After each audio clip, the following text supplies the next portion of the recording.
ಇದು ಒಂದು ಬಾವಿ. ಇದು ಬಾವಿ ಮುಚ್ಚಿದ್ದೇವೆ. ಯಾಕೆಂತ ಹೇಳಿದರೆ ಇದರದ್ದೊಂದು ದೊಡ್ಡ ಕಥೆ ಇದೆ. 2014 ಮೇ ತಿಂಗಳಲ್ಲಿ ನಾನು ಈ ಬಾವಿಯಿಂದ ನೀರು ಎಳೆದು ನಮ್ಮ ತೆಂಗಿನ ತೋಟಕ್ಕೆ ಹಾಕ್ತಾಯಿದ್ದೆ. ತೆಂಗಿನ ತೋಟಕ್ಕೆ ಹಾಕಿದರೆ ಸಾಧಾರಣ ಮೇ 20, ಸರಿಯಾಗಿ ತಾರೀಕು 20 ಆ ದಿನ ಬಾವಿ ನೀರು ತನ್ನಷ್ಟಕ್ಕೆ ಮೇಲೆ ಬಂದಿದೆ.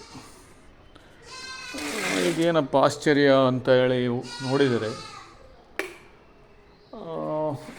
ನಮ್ಮ ನೆರೆಕೊರೆಯವರೆಲ್ಲ ಓಡ್ಕೊಂಡು ಬಂದರು. ನಮ್ಮ ಮನೆಯೊಳಗೆಲ್ಲ ಸೀವೇಜ್ ಡ್ರೈನೇಜ್ ನೀರು ಹರಿತಾ ಇದೆ ಅಂಥೇಳಿ.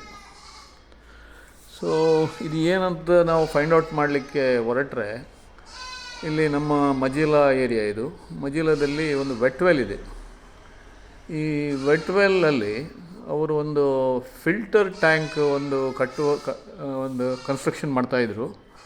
ಸೊ ಅದು ಕಂಪ್ಲೀಟ್ ಆಯಿತು. ಅದಕ್ಕೆ ಇವರು ಕನೆಕ್ಷನ್ ಕೊಡಲಿಕ್ಕೋಸ್ಕರ ಈ ಮೇನ್ ಸೀವೇಜ್ ಲೈನನ್ನು ಬಂದ್ ಮಾಡ್ತಾರೆ. ಸೊ ಇದು ಬಂದ್ ಮಾಡಿದಾಗ ಏನಾಯಿತು, ಬಾವಿ ನೀರು ಮೇಲೆ ಬಂದಿದೆ. ಆಮೇಲೆ ಈ ಕಡೆ ಮನೆ ಒಳಗೆಲ್ಲ ಸೀವೇಜ್ ಹರಿತಾ ಇದೆ. ಸೊ ಇದರಿಂದ ಏನಾಯಿತು ಅಂತ ಹೇಳಿದರೆ, ನಮಗೆ ಆ ದಿನ ಗೊತ್ತಾಯಿತು ನಮ್ಮ ಬಾವಿ ನೀರಿಗೂ ನಮ್ಮ ಡ್ರೈನೇಜಿಗೂ ಕನೆಕ್ಷನ್ ಇದೆ ಅಂಥೇಳಿ. ನಾವು ಅದೇ ಬಾವಿ ನೀರು ಎಷ್ಟೋ ವರ್ಷದಿಂದ ಕುಡಿತಾ ಇದ್ದೆವು. ಇಷ್ಟು ಚೆನ್ನಾಗಿ ಒಳ್ಳೆ ನೀರಿತ್ತು. ಮಧ್ಯಾಹ್ನದ ಬಿಸಿಲಿಗೆ ಅದರ ಥಳ ಕಾಣ್ತಾ ಇತ್ತು. ಮತ್ತು ಸಿಹಿ ನೀರು ಭಾಳ ಚೆನ್ನಾಗಿತ್ತು. ಆದರೆ ಈ ನಮ್ಮ ಮಂಗಳೂರು ಸಿಟಿ ಕಾರ್ಪೊರೇಷನ್ನವರ ಏನು ಹೇಳ್ತಾರೆ, ಅವೈಜ್ಞಾನಿಕ ಕಳಪೆ ಕಾಮಗಾರಿಯಿಂದ ನಮ್ಮ ಬಾವಿಗಳಿಗೂ ನಮ್ಗೆ ಗೊತ್ತಾಯಿತು ನಾವು ಬಾವಿಯಲ್ಲಿ ಇರುವ ಗಲೀಜು ನೀರು ಕುಡಿತಾ ಇದ್ದೇವೆ ಅಂತೇಳಿ. ಸೊ ಆಮೇಲೆ ನಾವು ಮಂಗಳೂರು ಸಿಟಿ ಕಾರ್ಪೊರೇಷನ್ನ ನೀರಿನ ಕನೆಕ್ಷನ್ ತಗೊಂಡೆವು. ಕೊನೆಗೆ ನಾವು ಈ 34 ಮನೆಗಳು ಸೇರಿ ನಾವು ಒಂದು ಕರ್ನಾಟಕ ಪೊಲ್ಯೂಷನ್ ಕಂಟ್ರೋಲ್ ಬೋರ್ಡು ಮತ್ತು ಮ್ಯಾಂಗ್ಳೂರು ಸಿಟಿ ಕಾರ್ಪೊರೇಷನಿಗೆ ಒಂದು ಅರ್ಜಿಯನ್ನು ನೀಡಿದೆವು. ಈ ರೀತಿ ನಮ್ಮ ಬಾವಿಗಳು ಹಾಳಾಗಿವೆ, ಇಲ್ಲಿ ಎಲ್ಲ ಮನೆಯೊಳಗೆಲ್ಲ ಡ್ರೈನೇಜ್ ಹರಿತಾ ಇದೆ. ಮತ್ತು ಮೀಡಿಯಾದಲ್ಲಿ ಕೂಡ ಇದನ್ನು ಕವರ್ ಮಾಡಿದೆವು 2014 ಮೇ ತಿಂಗಳಲ್ಲಿ. ಆದರೆ ಯಾವುದೇ ಫಲಿತಾಂಶ ನಮಗೆ ಕಾಣಲಿಲ್ಲ. ಕೊನೆಗೆ ನಾವು ಇಲ್ಲಿ ದಕ್ಷಿಣ ಕನ್ನಡ ಗ್ರಾಹಕರ ವೇದಿಕೆಗೆ ಒಂದು ಪಿಟಿಷನ್ ಹಾಕಿದ ಮೇಲೆ ಅದು ಸುಮಾರು ಒಂದು 6 ತಿಂಗಳು ನಡೆಯಿತು. ಕೊನೆಗೆ ನಮಗೆ ದಿನಕ್ಕೆ ಪ್ರತಿ ಮನೆಗೆ 50 ರೂಪಾಯಿ ರೀತಿಯಲ್ಲಿ ಪ್ರತಿದಿನಕ್ಕೆ ಕಾಂಪೆನ್ಸೇಷನ್ ಫಿಕ್ಸ್ ಆಯಿತು. ಎಲ್ಲಿವರೆಗೆ ಅಂತೇಳಿದರೆ, ಬಾವಿ ನೀರು ಕುಡಿಲಿಕ್ಕೆ ಯೋಗ್ಯವಾಗುವವರೆಗೆ ಅದನ್ನು ಸಿಟಿ ಕಾರ್ಪೊರೇಷನ್ನವರು ಕೊಡಬೇಕು.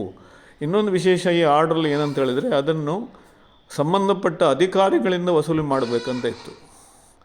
ಸೊ ಸಂಬಂಧಪಟ್ಟ ಅಧಿಕಾರಿಗಳಿಗೆ ನಾವು ಕೊನೆಗೆ RTIಯಲ್ಲಿ ಅರ್ಜಿ ಹಾಕಿ ಇದಕ್ಕೆ ಯಾರು ಹೊಣೆ ಅಂತೇಳಿ ನಾವು RTI ಅರ್ಜಿ ಹಾಕಿದ ಮೇಲೆ ಅವ್ರಿಗೆ ಗೊತ್ತಾಯಿತು ನಾವು ಈ ವಿಷಯವನ್ನು ಬಿಡೋಲ್ಲ ಅಂಥೇಳಿ. ಅವರು 2 ಲಕ್ಷ ರೂಪಾಯಿ ಡೆಪಾಸಿಟ್ ಇಟ್ಟು ಸ್ಟೇಟ್ ಕಮಿಷನಿಗೆ ಅಪೀಲ್ ಮಾಡಿದರು.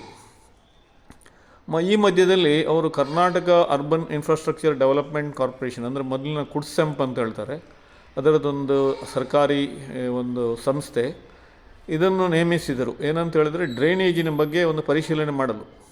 ಸೊ ಅವರೊಂದು 200 ಪೇಜಿನ ಒಂದು ವರದಿ ನೀಡ್ತಾರೆ. ಇದರ ಪ್ರಕಾರ ಅವರು ಈ ವರದಿಯಲ್ಲಿ ಅವರು ಸಂಪೂರ್ಣ ಡ್ರೈನೇಜ್ ವಿಫಲವಾಗಿದೆ ಅಂತ ಹೇಳಿ ಅವರು ವರದಿ ನೀಡ್ತಾರೆ. ಈ ವರದಿ ಆಧಾರದಲ್ಲಿ ಕೊನೆಗೆ ಝೋನ್ 1, 4 ಮತ್ತು 7, ಅಂದರೆ old Mangalore city, Mangaluru city corporation ಇದು. ಸೊ ಇದಕ್ಕೆ ಹೊಸ ಡ್ರೈನೇಜ್ ಪೈಪ್ ಲೆವಿ ಮಾಡಲು, ಅಂದರೆ ಹೊಸ ಡ್ರೈನೇಜ್ ಪೈಪ್ ಹಾಕಲು, ಮತ್ತು ಒಂದು ವೆಟ್ ವೆಲ್ಲನ್ನು ಕೂಡ ಅದನ್ನು ಮೇಲ್ದರ್ಜೆಗೆ ಏರಿಸಲು ಸುಮಾರು 120 ಕೋಟಿ ರೂಪಾಯಿ ಅಮೃತ್ ಯೋಜನೆಯಲ್ಲಿ ಬಿಡುಗಡೆ ಮಾಡ್ತಾರೆ. ಸೊ ಈ ರೀತಿ ನಮ್ಮ ಹೋರಾಟದಿಂದ ಇಂದು ಝೋನ್ 1, 4 ಆ್ಯಂಡ್ 7 ಮಂಗಳೂರು ಸಿಟಿ ಕಾರ್ಪೊರೇಷನ್ನ ಏನು ಏರಿಯಾ ಇದೆ, ಇಲ್ಲಿ ಹೊಸ ಡ್ರೈನೇಜ್ ಪೈಪು, ಹೊಸ ಸಿವೇಜ್ ಪೈಪನ್ನು ಹಾಕಲಾಗಿದೆ. ಸೊ ಈ ರೀತಿ ಒಂದು ಹೋರಾಟವನ್ನು ಮಾಡಿದರೆ ಖಂಡಿತವಾಗಿ ಫಲಿತಾಂಶ ಸಿಗುತ್ತೆ.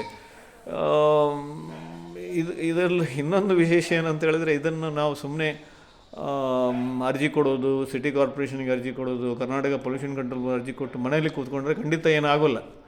ಭಾಳ ಮಂದಿ ನಮ್ಮ ಪರಿಸರವಾದಿಗಳು ಇಷ್ಟೇ ಕೆಲಸ ಮಾಡ್ತಾ ಇದ್ದಾರೆ. ದಯಮಾಡಿ ಸ್ವಲ್ಪ ನಮ್ಮ ಕೈಯಿಂದ ಭಾಳ ಹಣ ಖರ್ಚಾಗುತ್ತೆ, ಏನು ಮಾಡಲಿಕ್ಕೆ ಬರೋಲ್ಲ. ನನಗೆ ಸುಮಾರು ಒಂದು 4 ಲಕ್ಷ ರೂಪಾಯಿ ಖರ್ಚಾಯಿತು. ಯಾಕೆಂತ ಹೇಳಿದರೆ ಆಮೇಲೆ ಇವರು ಸ್ಟೇಟ್ ಕಮಿಷನಲ್ಲಿ ನಾವು ವಿಜಯಶಾಲಿ ಆಗಿದ್ದೇವೆ. ಕೊನೆಗೆ ಅವರು ಡೆಲ್ಲಿಯಲ್ಲಿರುವ ನ್ಯಾಷನಲ್ ಕಮಿಷನ್ಗೆ ಅವರು ಮಂಗಳೂರು ಸಿಟಿ ಕಾರ್ಪೊರೇಷನ್ ಅವರು 5 ಲಕ್ಷ ರೂಪಾಯಿ ಡೆಪಾಸಿಟ್ ಇಟ್ಟು ಅಪೀಲ್ ಹೋಗ್ತಾರೆ. ಸೊ ಇದು ಇನ್ನೂ ಪೆಂಡಿಂಗ್ ಇದೆ ಅಲ್ಲಿ ನ್ಯಾಷನಲ್ ಕಮಿಷನಲ್ಲಿ. ಆಮೇಲೆ ನಾವು ಮುಂದೆ ಏನು ಮಾಡಿದ್ದೇವೆ ಅಂತ ಹೇಳಿದರೆ, ಬೇರೆ ಕಡೆ ಕೂಡ ಇವತ್ತು ಈಗ ಇತ್ತೀಚೆಗೆ ನಾವು ನಮ್ಮದು ಒಂದು ಸಂಸ್ಥೆ ಇದೆ, ಅರಣ್ಯ ಪರಿಸರ ಮತ್ತು ಹವಾಮಾನ ಬದಲಾವಣೆ ಸಂಘ.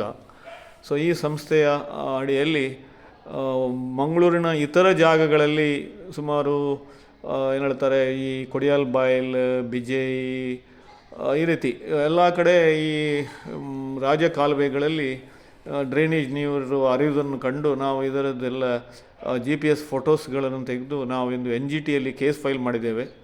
So OA number 193 of 2025. ಈ ರೀತಿ ನಮ್ಮ ಹೋರಾಟ ಇನ್ನೂ ಮುಂದುವರಿತಾ ಇದೆ. ಸೊ ಎಲ್ಲರಿಗೂ ನನ್ನ ರಿಕ್ವೆಸ್ಟ್ ಏನಂತ ಹೇಳಿದರೆ, ನೀವು ನಿಮ್ಮ ಬಾವಿಗಳಲ್ಲಿರುವ ನೀರನ್ನು ಪರಿಶೀಲಿಸಿ. ಯಾಕೆಂದರೆ ಇದು ಕಾರ್ಪೊರೇಷನ್ ನೀರು ಶಾಶ್ವತವಲ್ಲ. ಸೊ ಇಂದಲೂ ನಾಳೆ ನಮಗೆ ಬರಗಾಲ ಬರ್ಬೋದು. ಸೊ ಆ ಹೊತ್ತಿಗೆ ನಾವು ಬಾವಿಯನ್ನು ಇಣುಕಿ ನೋಡಿದರೆ ಅಲ್ಲಿ ಬರೀ ಡ್ರೈನೇಜ್ ನೀರು ಅಥವಾ ಸೀವೇಜ್ ನೀರು ಇರುತ್ತೆ. ನಾವು ಮಾಡಿದ ಕಕ್ಕಸ್ಸು ಮತ್ತು ಮೂತ್ರ ಎಲ್ಲವೂ ಇದೇ ನಮ್ಮ ಬಾವಿಗಳಿಗೆ ಹೋಗ್ತಾ ಇದೆ. ಭಾಳ ದುಃಖದಾಯಕ ವಿಷಯ. ಆಮೇಲೆ ಕೊನೆಗೆ ಇಂದು ಯಾವುದೇ ವೆಟ್ವೆಲ್ಗಳು ಸಮರ್ಪಕವಾಗಿ STPಗಳು ಸಮರ್ಪಕವಾಗಿ ಕೆಲಸ ಮಾಡ್ತಾ ಇಲ್ಲ.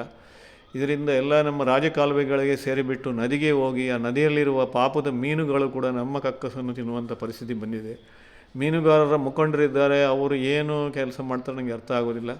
ಸೊ ಅವರು ಕೂಡ ಎಚ್ಚೆತ್ತಬೇಕು, ಇದರ ಬಗ್ಗೆ ಅವರು ಚಿಂತನೆ ಮಾಡಬೇಕು. ಯಾಕಂತ ಹೇಳಿದ್ರೆ ಅವರು ಇಂದು ಮೀನಿನ ವಂಶಾಭಿವೃದ್ಧಿ ಆಗಬೇಕಾದ್ರೆ ಈ ಗಲೀಜು ನೀರಲ್ಲಿ, ನಮ್ಮ ಕಕ್ಕಸು ಮಾಡಿದ ನೀರಲ್ಲಿ ಖಂಡಿತವಾಗಿ ಇದು ಮೀನುಗಳು ಬದುಕುವುದಿಲ್ಲ.